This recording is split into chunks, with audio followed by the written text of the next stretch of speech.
My name is Jeremy Horn. I'm a professional mixed martial arts fighter and trainer. You know, it wasn't really a conscious choice that I made. I was doing martial arts when I was a little kid. MMA, or it was NHB back then, kind of rolled around, and a local promoter asked if we wanted to do it. I did it, found out I kind of had a knack for it, and it sort of became a career. I never really decided to become a fighter. I started doing martial arts when I was 13, yeah.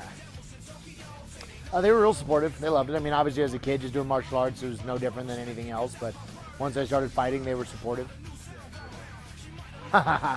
Well, I mean, to say that you don't want people to train to fight because they may use it badly, I mean, that's a little strange. Same could be said for not wanting somebody to drive a car because you may get angry and run somebody over. I mean, that boils down to the person, you know. Of course, you got to make sure that people are, you know, intelligent, normal people that aren't going to go out on a rampage and try to attack people. But I have had about 150 fights. I actually lost count quite a while ago. So.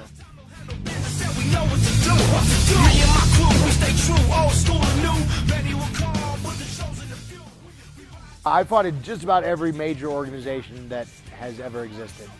Pride, UFC, Bellator, the IFC, the IFL. Way back in the day, I fought in a whole bunch of smaller shows, you know, out in California. Tons. Just about every organization you can think of, I probably fought there. You know, it all depends on really when you fought for, what era. You know, obviously as the sport grows, everybody's getting more organized, more business-minded, and so, you know, the organization and the professionalism always is coming up. You know, back in the day, the UFC was pretty reckless, and, you know, the locker rooms were, you know, a curtain hung up with your opponent right on the other side of it, that kind of thing. Now, obviously, they're way more professional. They've got way more organization. So, you know, it was definitely a fun experience, but it changes a lot. Oh, yeah. Actually, my very first fight was a guy named Rick Gravison. And a couple of years after we fought, I moved to Iowa. And about 6 months after that, he moved to Iowa.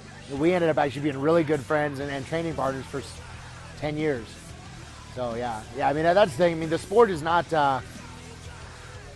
it's not what you'd think, you know, where everybody's angry and everybody hates their opponents. Quite often, after people fight, they become friends, if not training partners. That's real common. It's just something that I love to do. So when the opportunity to actually make a career out of it and make money came along, I mean, who would pass that up? Like, hey, you like playing video games, right? How about if I pay you to play video games? I wouldn't pass that up. Exactly. I mean, that's what it boils down to for me.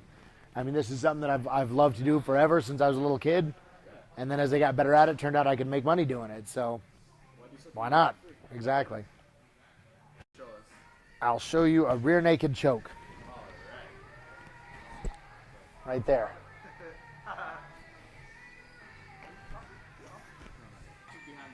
Well, what it does is that, you know, you got carotid arteries on the side of your neck. It cuts off the blood flow and puts you to sleep. Yeah, exactly. She's too tough, though. She wouldn't go down.